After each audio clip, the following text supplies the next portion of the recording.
Good morning friends. नया दिन है, नया वीडियो लेकर ही उपस्थित हुआ हूँ। आज हम टीचिंग एप्टीट्यूड पीटीईटी में जो प्रीवियस पेपर आया हुआ है उसके बाकी के प्रश्न हल करेंगे, क्वेश्चन देखेंगे। इंग्लिश में है सभी, लेकिन आप जो हिंदी वाले हैं वो भी वीडियो को ज़रूर देखें। मैं हिंदी में बोलने का भी पूरा प्रयास करता हूँ। तो फ्रेंड्स, आज हम 76 क्वेश्चन से शुरू करेंगे। कल 75 तक हो गए थे। वीडियो शुरू करने से एक बात मैं पहले फिर से रिपीट करूंगा कि आप अगर चैनल पे नए हैं तो चैनल को सब्सक्राइब कर लें और वीडियो को शुरू से अंत तक देखिए। चलिए पहला ही प्रश्न हल करना शुरू करते हैं। इसका पेपर का 76 और वैसे पहला प्रश्न है, match the following list first with list second and answer using the code given below. तो दी गई सूची पहली और दूसरी सूची से उसका मिलान कीजिए और कूट का प्रयोग करते हुए उत्तर दीजिए। कोड का प्रयोग करते हुए तो लिस्ट ए है polluted drinking water, b HIV infection, c malnutrition and poverty, d iron deficiency in blood. यानी ये दूषित पेयजल से इनमें एड्स लिखा है, ट्यूबरक्लोसिस, एनीमिया, डायरिया। तो इन चीज़ों से इनमें से कौन कौन से रोग होते हैं तो क्रम से अपने को लिखना है। तो दूषित पेयजल से, पॉल्यूटेड ड्रिंकिंग वाटर से, अब कोड देते चलेंगे, कोड बाद में देखेंगे इसका आंसर, पहले कोड देते चलेंगे इनको, ये इनका आंसर देते चले। पॉल्यूटेड ड्रिंकिंग वाटर से इनमें से कौन सा रोग होता है दोस्तों? तो इनमें से आंसर आएगा अपना ये डायरिया। तो यहाँ अपन लिख देते 4 नंबर पे डायरिया लिखा हुआ है। HIV इन्फेक्शन किससे होता है? तो ये आएगा अपने ये एड्स, HIV, तो इससे एड्स होता है। HIV इन्फेक्शन से ह्यूमन इम्यूनिटी वायरस, ये हो गया एक। मेलन्यूट्रिशन एंड पॉवर्टी, कुपोषण एंड गरीबी, कुपोषण और गरीबी, इससे क्या होता है?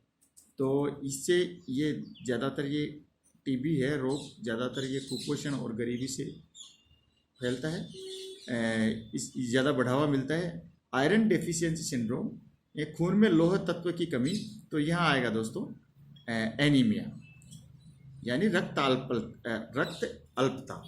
तो ये हो गया, अपना कोड बन गया 4 1 2 3, है ना।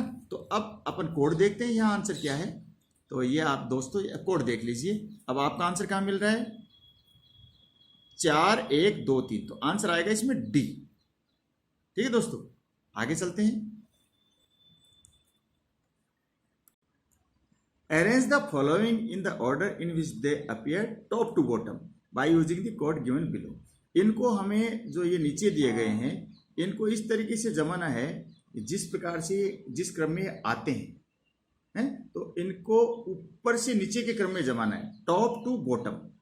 बस ये बॉटम टू टॉप लेंगे तो इसका उल्टा हो जाएगा। तो अब ये देखिए, मास्टर ट्रेनर है, की resource person, learner, resource person, volunteer, ये ऊपर से किस क्रम में आएंगे? तो दोस्तों ये हम क्रम लगाना शुरू करते हैं। तो सबसे पहले आएगा इसमें मास्टर ट्रेनर, जो ये दिए गए हैं। फिर उसके बाद आएगा रिसोर्स पर्सन, ये पहले आ जाएगा, फिर रिसोर्स पर्सन आ गया, यही लिखते चलते हैं। उसके बाद आएगा आपका की रिसोर्स पर्सन आएगा यहाँ, इसके बाद ए के बाद बी की रिसोर्स पर्सन आएगा। फिर इसके बाद आएगा डी रिसोर्स पर्सन, डी। फिर आएगा आपका लर्नर, सी। उसके बाद आएगा वॉलेंटियर, ई। तो यह क्रम बनेगा ABDCE, ABDCE। और आपको कहाँ मिलेगा? ABDCE। तो आंसर बनेगा दोस्तों सी। तो क्रम आएगा। तो अगर यही प्रश्न बॉटम टू टॉप पूछ लिया जाए तो क्या आएगा? ECDBA। चलिए अगला प्रश्न देखते हैं। Arrange the following important days, sorry हम 78 क्वेश्चन छोड़ गए हैं।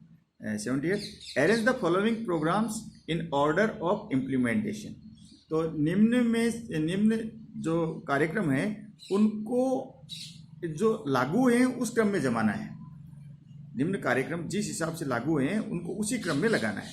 पहला है a total literacy campaign, b area based approach, c contrary education, d MPFL। ये इसका मैं बता देता हूँ, mass programme of functional literacy, इसका जो फुल फॉर्म है, क्योंकि ये आपके एग्जाम के लिए ज़रूरी है। तो इनका जो लागू होने का जो समय है, ऑर्डर है, वो कुछ इस तरीके से आएगा। सबसे पहले आएगा, ये पहले नंबर पे आएगा, ठीक है दोस्तों। तो चलिए देखते हैं एक बार। फ्रेंड्स, सबसे पहले आएगा इसमें जो प्रोग्राम लागू हुआ वो था एरिया बेस्ड अप्रोच है, तो सबसे पहले बी आएगा। उसके बाद आएगा MPFL, mass programme of functional literacy. उसके बाद आएगा ए टोटल लिटरेसी कैंपेन, और अंत में आएगा सी कॉन्ट्रेरी एजुकेशन। तो आंसर बनेगा d BDAC। Next question, arrange the following important days in order which there are celebrated from January to December. तो ये जो नीचे दिए गए हैं, इन दिवसों को मनाने की तारीख जनवरी से दिसंबर के क्रम में जमानी है, जनवरी से दिसंबर के क्रम में जमानी है। पहला है a world AIDS day, b international women day, international literacy day, d world environment day. तो अंतर्राष्ट्रीय महिला दिवस, अंतर्राष्ट्रीय साक्षरता दिवस, अंतर्राष्ट्रीय पर्यावरण दिवस, विश्व एड्स दिवस। इनका क्रम निर्धारित कर देते हैं, कोर्स देखने से पहले अपन खुद ही कर लेते हैं। तो सबसे पहले दोस्तों फ्रेंड्स, ये क्वेश्चन बहुत इम्पोर्टेंट है, इसलिए मैं इनकी डेट आपको बता देता हूँ, कैसे कैसे इनकी डेट्स आती हैं। तो जो वर्ल्ड एड्स डे है वो 1 दिसंबर को मनाया जाता है, 1 दिसंबर, ठीक है। फिर इंटरनेशनल वीमेन डे है, उसकी डेट है 8 मार्च। फिर है इंटरनेशनल लिटरेसी डे, तो इसकी डेट है 8 सितंबर। और वर्ल्ड एनवायरनमेंट ये आप जानते हैं, तो ये है 5 जून को। अब आपको इनको क्रम से जमाना है, जनवरी में आएगा वो पहले आएगा और दिसंबर में आएगा बाद में। अब देखिए, सबसे पहले इसमें मार्च का आ रहा है, इसमें दिसंबर, मार्च, सितंबर, जून। तो जनवरी फरवरी से कुछ नहीं, मार्च पहले आ रहा है, तो सबसे पहले आएगा, इसमें कोड आएगा तो बी। आगे हम आंसर निकालेंगे तो कोड आगे देखेंगे। सबसे पहले आएगा बी। उसके बाद देखिए, बी के मार्च के बाद में सीधा जून आएगा, तो ये आएगा डी। उसके बाद आएगा सितंबर आएगा, तो ये सितंबर आ गया आपका सी। और अंत में आएगा आपका ये वर्ल्ड एड्स डे, ये 1 दिसंबर को है, तो ये आएगा ए। तो आंसर बनेगा आपका BDCA। इंपॉर्टेंट क्वेश्चन था, इसलिए मैंने आपको डिटेल में बताया है। चलिए आगे कोड्स देखते हैं, इसके कोड देखते हैं। तो यहाँ आपको आपका आंसर मिल जाता है BDCA, डी आंसर आएगा दोस्तों इसका। आशा है आपको ये अच्छा लग रहा होगा डिटेल में पढ़ना। अगला क्वेश्चन है 80, arrange the following districts in order of maximum to minimum literacy rate as per the 2011 census, use the codes given below. तो निम्न जिलों को उच्चतम से निम्नतम साक्षरता दर के क्रम में जमाइए 2011 की जनगणना के अनुसार। कोड नीचे दिए गए हैं। 2011 में जो जनगणना हुई थी, तो किस जिले में जो ज़्यादा उच्चतम लिटरेसी अनुपात है और किस में निम्न है। तो हमें इसमें अधिकतम जो साक्षरता दर है उससे हमें निम्नतम साक्षरता दर है उस तरफ जाना है। तो जिले दिए गए हैं देश के, ए आइजॉल, बी माहे, सी पठनानमिथा और डी कोट्टायम। तो बहुत बारीक क्वेश्चन है, आमतौर पे ऐसे क्वेश्चन क्या जल्दी से बच्चे पकड़ नहीं पाते हैं, तो इसका आंसर आप खोजना पड़ता है हर किसी को। तो आइजॉल, माहे, ये जो जिस क्रम से दिए हुए हैं उसी क्रम में इसका उत्तर आएगा। तो आंसर आएगा ABCD। सबसे ज़्यादा आइजॉल की है, सबसे कम कोट्टायम की है। आइजॉल से इसकी कम है, फिर इसकी कम है, फिर सबसे कम इसकी है, तो आंसर आएगा B। अगले क्वेश्चन की तरफ चलते हैं। इसको हिंदी में बोलें तो कुछ इस तरीके से होगा कि सामंजस्य रहित maladjusted children are mostly found in, तो सामंजस्य रहित बच्चे हैं वो अधिकतम आमतौर पर अधिक संख्या में पाए जाते हैं। कहाँ पाए जाते हैं? Rich families, broken families, joint families और यूनिटरी फैमिलीज। तो इसमें से अपने को इन कोड्स में से उत्तर देना है, a c b d, a d और सी डी। तो दोस्तों इसमें आंसर आएगा आपका बी आंसर आएगा। ये ब्रोकन फैमिली है, टूटे हुए परिवारों में और एकल परिवारों में जो सामंजस्य रहित बच्चे पाए जाते हैं। ये अमीर परिवारों में या संयुक्त परिवारों में इनमें नहीं पाए जाते। ये संयुक्त परिवार में तो पाए जाने का कोई सवाल ही नहीं है। अच्छे इनमें बच्चे सामंजस्य रहित बच्चे नहीं, वो सामंजस्य बैठा लेते हैं। तो जो टूटे हुए परिवार हैं, जो एकल परिवार हैं, उनमें आपको ये सामंजस्य रहित बच्चे मिलेंगे। अगला क्वेश्चन है, main types of sampling are. Sampling के मुख्य प्रकार है, नमूने के जो मुख्य प्रकार है। Main types of sampling are random sampling, collective sampling, purposive sampling and stratified sampling. तो इनमें से जो मुख्य प्रकार सैम्पलिंग के इनमें से कौन से हैं? तो फ्रेंड्स अब एक नहीं कोड्स दिए हुए हैं, इनमें कोड में A B C B A C D A B, यानी इनमें कई हैं। तो और इसका आंसर आएगा दोस्तों बी। इसमें रैंडम सैम्पलिंग, कलेक्टिव सैम्पलिंग को छोड़ के ये परपजीव सैम्पलिंग, स्ट्रेटिफाइड सैम्पलिंग, ये तीनों आएंगे। तो ए सी और डी, ए सी और डी ये नमूनों के मुख्य प्रकार है। सैंपल्स के मुख्य प्रकार है, सैम्पलिंग के मुख्य प्रकार। चलिए आगे 83। The two most important characteristics of a standardized test are। मापदंडात्मक परीक्षण के दो मुख्य विशेषताएं बताइए। ये दे रखी है, पहले ऑब्जेक्टिविटी, रिलायबिलिटी, प्रैक्टिकेबिलिटी एंड वैलिडिटी, यानी वस्तुनिष्ठता, विश्वसनीयता, प्रयोगात्मकता और वैधता। तो मापदंडात्मक परीक्षण के दो मुख्य विशेषताएं होंगी। तो इसमें से अपने को कोड में देख के बताना है। तो इसमें आंसर आएगा दोस्तों सी आंसर आएगा, ए एंड बी। सॉरी मैं ऊपर वाले में चला गया, जो पहले से हम हल कर चुके हैं। आंसर आएगा इसमें सी, बी एंड डी। तो बी क्या है? ये रिलायबिलिटी और D validity. What is true about millennium development goals. सहस्त्राब्दी यानी 1000 साल, सहस्त्राब्दी विकास लक्ष्यों के बारे में क्या सत्य है इनमें से? It has 16 targets, it has 32 targets, it has 8 goals, it has 16 goals। तो फ्रेंड्स इसका आंसर आएगा बी आएगा।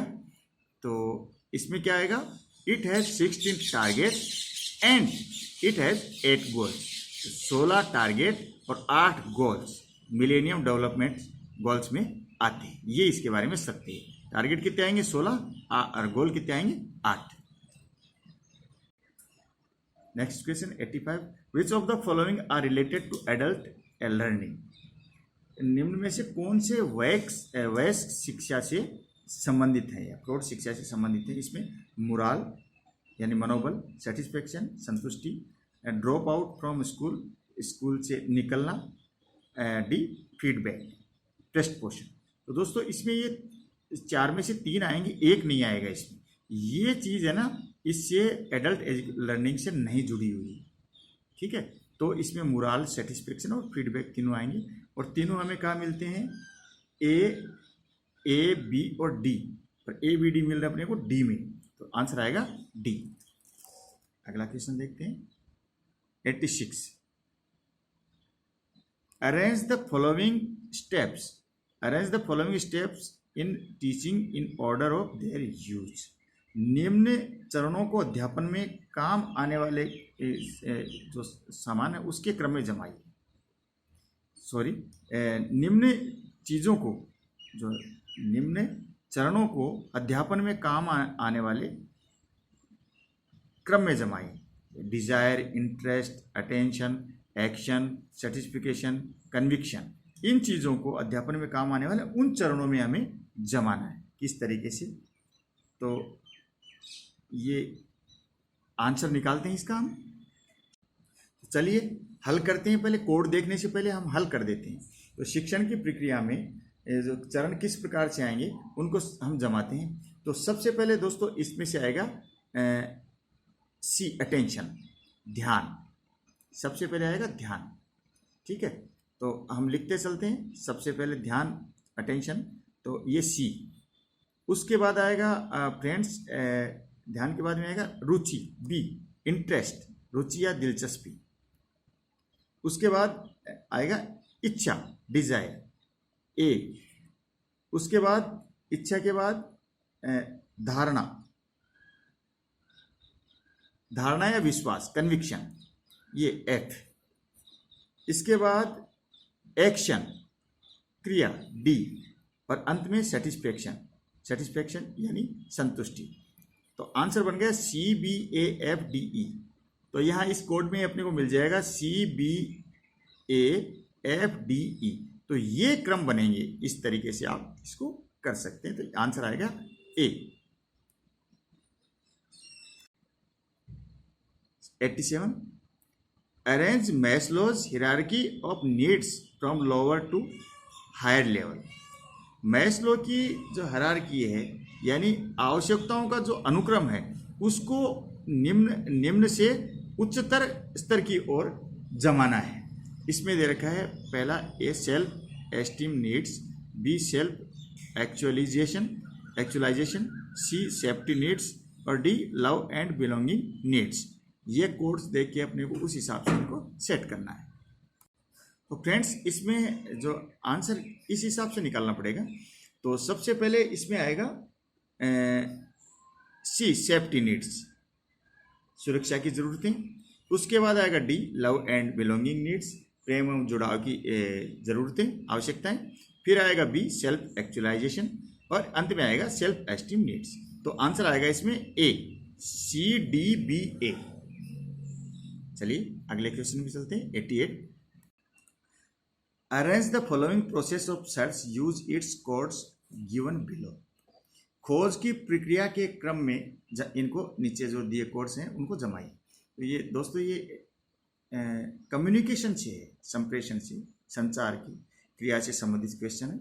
तो a, query formulation option, b, selecting databases, c, search strategy, d, conducting the search. तो फ्रेंड्स इसका जो क्रम आएगा वो कुछ इस तरीके से आएगा। सबसे पहले आएगा बी, सेलेक्टिंग डाटाबेस, यानी डाटाबेस को ढूंढना। फिर सी, सर्च स्ट्रेटजी, अब उसमें इसके बाद स्ट्रेटजी बनाना, उस रणनीति खोजना। इसकी हिंदी बनाना बेकार बात है, कोई मतलब नहीं। ये कंप्यूटर से संबंधित शब्दावली है, तो हिंदी बनाना कोई जरूरी नहीं। फिर इसके बाद आएगा आपके डी, कंडक्टिंग द सर्च, और अंत में आएगा क्वेरी फॉर्मुलेशन ऑप्शन। तो ये बनेगा, आंसर बनेगा आपका B, B, C, D, A. Arrange the stages of communication in order these are practised, use the codes given below. तो संप्रेषण के चरणों को उपयोग के आधार पर दिए गए उपयोग के आधार पर जमाना है। जो नीचे दिए गए कोड्स हैं उनके आधार पर। देखिए पहले फीडबैक है, डिकोडिंग है, कंटेंट है, एनकोडिंग, यानी पृष्ठपोषण, कोड को खोलना, कूट को खोलना, कंटेंट मैसेज है, एनकोडिंग है, कोड बनाना, कूट लेखन। तो इनको क्रम देना है। तो ये क्रम आएगा, सबसे पहले आएगा कंटेंट, यानी मैसेज जो बनाना है वो आएगा। उसके बाद उसके बाद आएगा एनकोडिंग, कूट की रचना करनी है अपने को, कोड बनाना है। उसके बाद आएगा डिकोडिंग, यानी कोड को खोल के पढ़ने के, उसको एनकोड को कूट को पहले पढ़ना है तो डिकोडिंग हो जाएगा। उसके बाद कि हमें मैसेज मिल गया, फीडबैक यानी प्रश्न क्वेश्चन ये आएगा। तो आंसर आएगा अपना आंसर आएगा CDBA, CDBA। तो CDBA है ए में, आंसर आएगा ए। Arrange the following institution in order of their establishment for promotion of continuing education. Use the code given below. सतत शिक्षा की उन्नति के लिए बनाए गए निम्न संस्थाओं को स्थापना के क्रम में जमाइए। जिनकी स्थापना कैसी हुई उस क्रम में जमाना है। तो ये कोड है, उनका इस्तेमाल अपने को करना है। तो ये है जन शिक्षण निलयम, श्रमिक विद्यापीठ, कृषि विज्ञान केंद्र, लोक शिक्षण केंद्र। तो इनका क्रम आएगा दोस्तों, सबसे पहले आएगा बी, उसके बाद आएगा सी, बाद में इसकी स्थापना हुई है कृषि विज्ञान केंद्र। उसके बाद आएगा जन शिक्षण संस्थान ए, और सबसे अंत में आएगा लोक शिक्षण संस्थान। आंसर आएगा BCAD। तो BCAD कहाँ मिलेगा आपको? BCAD मिल रहा है आपको डी में। तो ये आंसर होगा ये 91। Arrange the stages of evaluation of social development program as per their sequence in adoption. Use the codes given below. सामाजिक विकास कार्यक्रम के मूल्यांकन के चरणों को उनके लागू होने के क्रम में जमाइए। अब निम्न कूट है, उनका उपयोग करना है। Development of instruments, analysis, determining of the parameters और डी एडमिनिस्ट्रिंग द टूल्स। तो इनको इस क्रम में जमाना है। तो क्रम कैसे आएगा? सबसे पहले आएगा इसमें friends c, determining the parameters. C, मापदंडों का विश्लेषण करेंगे, निर्धारण करेंगे सबसे पहले। उसके बाद डेवलपमेंट ऑफ इंस्ट्रूमेंट्स यानी उपकरणों का विकास करेंगे, तो ये आएगा ए। उसके बाद आएगा डी, एडमिनिस्ट्रिंग द टूल्स, उपकरणों का उपयोग, तो ये आ गया डी आपका। और अंत में अब एक बच गया, वो आपको पता है बी, विश्लेषण एनालिसिस, तो ये आ गया बी। तो आंसर बन गया CADB। CADB आपको मिलेगा, ये आपको डी में, डी आंसर हो गया आपका। Arrange the following programs of adult education in order these were conducted. Use the codes given below. वह शिक्षा कार्यक्रम या प्रौढ़ शिक्षा कार्यक्रम है, उनको आयोजित करने के क्रम में जमाए। ये कोड दिए गए हैं। तो ये जो प्रोग्राम है, इनको लागू, इनको जो जैसे आयोजित हुए हैं, कंडक्ट हुए हैं, उनके क्रम में हमें लगाना है। तो कोड देखने से पहले हम इनको हल कर लेते हैं। सबसे पहले तो सबसे पहले प्रोग्राम हुआ इनमें से ये साक्षर भारत, टोटल लिटरेसी कैंपेन, सर्व शिक्षा अभियान, ग्राम शिक्षण मुहिम, अंत में नेशनल एडल्ट एजुकेशन प्रोग्राम। इनका क्रम देख लेते हैं। तो सबसे पहले आएगा ग्राम शिक्षण मुहिम, तो ये सबसे पहले आ जाएगा अपना सी। उसके बाद आएगा D, national adult education programme, राष्ट्रीय प्रौढ़ शिक्षा अभियान आ जाएगा, इसमें कार्यक्रम आ जाएगा, तो ये आ गया डी। उसके बाद आ जाएगा आपका बी, टोटल लिटरेसी कैंपेन, सर्व शिक्षा अभियान, ये आ गया बी। और अंत में आ जाएगा ए, साक्षर भारत। तो CDBA ये इसका आंसर आएगा। देखते हैं कोड में जा करके CDBA। तो CDBA आंसर मिलता है हमें इन कोड में C में CDBA, तो ये आंसर होगा आपका सही। Arrange the stages functions of management as these are applied in conduct of a program. Use the codes given below. तो ये प्रश्न है, तो ये है कि कोई कार्यक्रम है, तो प्रबंधन का कोई कार्य है, उसमें जो लागू होने वाले चरण हैं, वो किसी कार्यक्रम में वो लागू होने वाले चरण किस हिसाब से, किस क्रम से वो लागू होंगे। कार्यक्रम में लागू होने वाले चरणों को, कार्यों को क्रमानुसार जमाएं। प्रबंधन से संबंधित क्वेश्चन है, इसमें मैनेजमेंट से संबंधित है। तो मैनेजमेंट का कोई प्रोग्राम है, तो मैनेजमेंट के हिसाब से किस स्तर पर कैसे कैसे इनको लागू करेंगे इनमें से provisioning of resources, preparing A blueprint, information system, corrective mechanism, इनको किस हिसाब से लागू करेंगे, पहले कौन सा आएगा। तो फ्रेंड्स इनको हम करके देखेंगे। तो सबसे पहले इसमें आंसर आएगा, सबसे पहले इसमें आएगा बी, प्रिपेयरिंग ए ब्लूप्रिंट। सबसे पहले हम ब्लूप्रिंट तैयार करेंगे, तो ये आ गया बी। उसके बाद क्या करेंगे, कोई मैनेजमेंट का प्रोग्राम है, कोई कार्यक्रम कर रहे हैं तो उसको मैनेज करेंगे। तो उसके बाद क्या करेंगे, ब्लूप्रिंट बनाने के बाद फिर हम जाएंगे प्रोविजनिंग ऑफ रिसोर्सेज, यानी संसाधन उपलब्ध करना या संसाधनों की उपलब्धता, ये देखेंगे। ठीक है, उसके बाद देखेंगे हम इंफॉर्मेटिव सिस्टम, यानी सूचना तंत्र क्या है, सूचना व्यवस्था कैसी है, इसको देखेंगे। और अंत में करेक्टिव मैकेनिज्म, यानी सुधार तंत्र को देखेंगे, यानी सुधारात्मक, इनमें अगर कोई मिल रही है तो सुधारात्मक प्रक्रिया को अपनाएंगे। इस तरीके से कार्य के स्तर इस तरीके से बनेंगे। तो आंसर आ जाएगा इसमें BACD, बी में आ रहा है, आंसर हो गया आपका ये 93 का।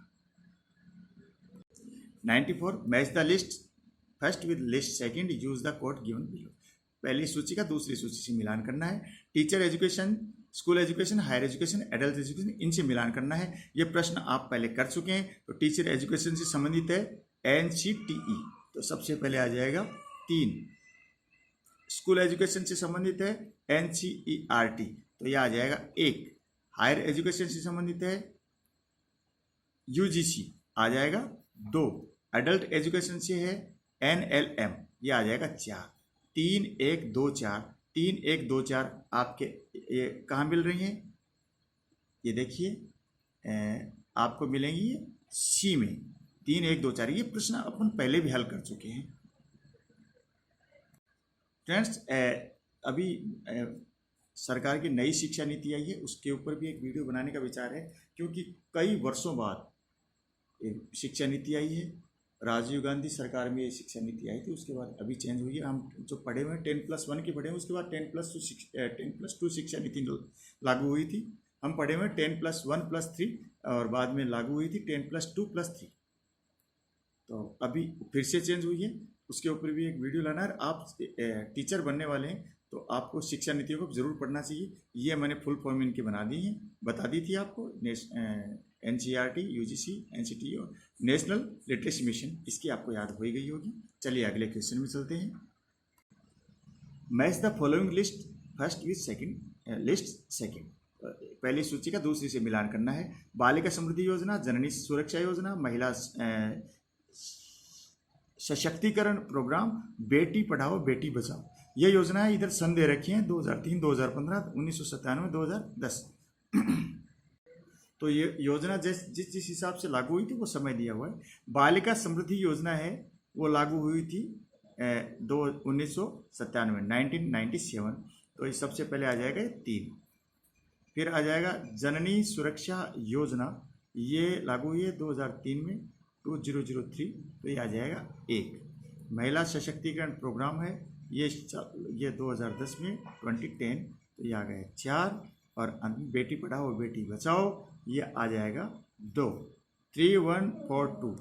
3142 आंसर हो गया C।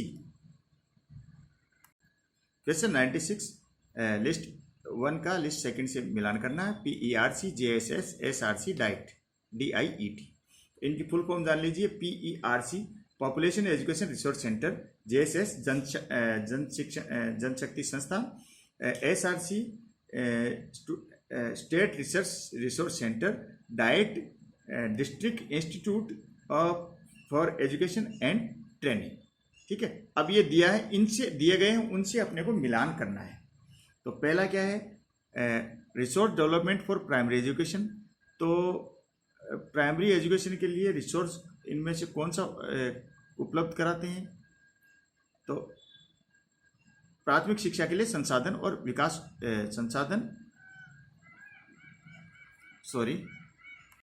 चलिए हम इसको हल करते हैं पहले। तो PERC का जो कार्य है वो क्या है, पॉपुलेशन एजुकेशन रिसोर्स सेंटर का कार्य इनमें से है तीसरा। Resource development for population education, यानी प्राथमिक शिक्षा के जनसंख्या शिक्षा के लिए संसाधन विकास, पॉपुलेशन एजुकेशन, जनसंख्या शिक्षा के लिए विकास। तो ये PERC तो यहाँ आ जाएगा सबसे पहले 3, ठीक है, तीसरे नंबर पे है। फिर आ गया JSS, जनशक्ति संस्थान है। इसका कार्य कौन सा है? इसका काम है ये skill development course for literates, साक्षरों के लिए कौशल विकास। तो ये आ जाएगा यहाँ पे 4। फिर आ गया आपका SRC, स्टेट रिसोर्स सेंटर। तो स्टेट रिसोर्स सेंटर, इसका कार्य होगा ये दूसरा, resource development for adult education, वह शिक्षा के लिए संसाधनों का विकास करना। तो यहाँ आ जाएगा 2। और अंत में क्या आगे बच गया? Diet, district institute for education and training. तो इसके लिए बच गया 1, resource development for primary education, प्राथमिक शिक्षा के लिए संसाधन विकास करना। तो ये हो गया 3, 4, 1। तो आंसर देखते हैं अब इसका। आंसर आ रहा था अपना 3, 4, 2, 1। तो यहाँ 3, 4, 2, 1 कहाँ रहा? बी में 3, 4, 2, 1। तो आंसर हो गया अपना B. Arrange the following major literacy program of different countries in order these were introduced. Use the codes given below. India, Vietnam, Myanmar, Cuba. जो मुख्य साक्षरता कार्यक्रमों को लागू होने के आधार पर जमाना है अपने को, पहले कौन सा हुआ, बाद में कौन सा हुआ, उसके आधार पर पहले किस देश में लागू हुआ, वैसे अपने को लगाना है। तो ये जो बड़े प्रोग्राम हैं इन देशों के, वो कौन से देश में कब कब ये इंट्रोड्यूस हुए, उस हिसाब से कोड बताना है। तो सबसे पहले जो बड़ा प्रोग्राम इंट्रोड्यूस हुआ वो हुआ था वियतनाम में, तो ये आ जाएगा बी। उसके बाद हुआ था ये क्यूबा में, डी। उसके बाद हुआ सी म्यांमार में, चौके अंत में आएगा इंडिया, ए। तो BDCA, तो आंसर हो गया BDCA, ए आंसर हो गया। Arrange the following institutions as there were incorporated. Use the code given. निम्न संस्थाओं को स्थापना के क्रम में जमाना है, यह कोड अपने को यूज करना है। Bengal social service league, rural reconstruction centre, Sriniketan, Indian adult education association, Indian university association for continuing education. इनको जिस स्थापना के क्रम में लगाना है, तो इन कूट का इस्तेमाल करके लगाना है। तो फ्रेंड्स, ये क्रम आएगा सबसे पहले बंगाल सोशल सर्विस लीग 1, ये फिर दूसरे नंबर पर, ये तीसरे नंबर पर, ये चौथे, ये लगा हुआ है 1, 2, 3, 4 सही क्रम लगा हुआ है ABCD। तो आंसर आ जाएगा ए। Arrange the following programs in order these were introduced. Use the code given below. तो ये जो नीचे दिए गए प्रोग्राम हैं, कार्यक्रम हैं, उनको इस तरीके से जमाइए कि जब वो इंट्रोड्यूस किए गए। कम्युनिटी डेवलपमेंट प्रोग्राम, महिला समाख्या, इंटीग्रेटेड रूरल डेवलपमेंट प्रोग्राम और जनधन योजना, ये ABCD में दिए हुए हैं। यहाँ अपने को इससे मिलान करना है। तो सबसे पहले आएगा ए, सबसे पहला प्रोग्राम है कम्युनिटी डेवलपमेंट प्रोग्राम। सेकंड है इसमें, सेकंड आएगा सी, इंटीग्रेटेड रूरल डेवलपमेंट प्रोग्राम। तो ये आ जाएगा सी। फिर आएगा बी, महिला समाख्या, बी, और अंत में आ जाएगा जनधन। तो ACBD मिलेगा आपको सी में, तो आंसर हो गया आपका सी। Arrange the following steps of literacy program in order of their use. Use the codes given below. जो ये नीचे स्टेप्स दिए हुए हैं, उनको साक्षरता कार्यक्रम में चरणों के आधार पर इनको जमाना है। ये कोड दिए गए हैं, कोड दिए गए हैं इनके आधार पर। A, certification of the learners, b, instruction for the learners, identification of learners, d, motivation among the learners. तो लिटरेसी प्रोग्राम के आधार पर, साक्षरता कार्यक्रम के आधार पर इनका जो क्रम आएगा वो इस तरीके से आएगा। सबसे पहले आएगा सी, आइडेंटिफिकेशन ऑफ लर्नर, यानी शिक्षार्थी की पहचान करना।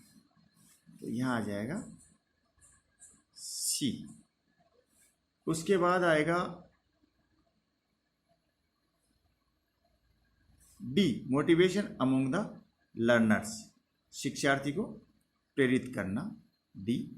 उसके बाद आ जाएगा आपका B, instruction of the learners, शिक्षार्थी को निर्देशित करना, निर्देश देना, बी। और अंत में आ जाएगा ए क्या है, सर्टिफिकेशन ऑफ द लर्नर, शिक्षार्थी है उसको प्रमाणित करना है, उसको प्रमाण पत्र देना, ये आ जाएगा CDBA। तो CDBA आपका है बी में, तो आंसर हो गया बी। तो फ्रेंड्स, आज का वीडियो भी खूब लंबा हो गया है, आशा है आपको ये बहुत पसंद आएगा। अगर आप पसंद आए तो आप इसे लाइक करें, दोस्तों के साथ शेयर भी करें आपको उपयोगी लगे तो। और एक बार फिर से कहूँगा कि अभी तक आप मेरे चैनल पर नहीं हैं तो चैनल को सब्सक्राइब कर लें और मेरी वीडियो देखते रहिए, और पुरानी वीडियो भी ज़रूर देखिए। प्लेलिस्ट में जाइए, टीचिंग एप्टीट्यूड्स के बहुत सारे वीडियो पड़े हैं, आप उनको देखिए। इंग्लिश लैंग्वेज प्रोफिशिएंसी के भी बहुत सारे वीडियो पड़े हैं, आप सब वीडियो एक बार अगर देख लिए तो दोबारा देखिए। मेरे साथ बने रहने के लिए धन्यवाद। नमस्कार, जय हिंद।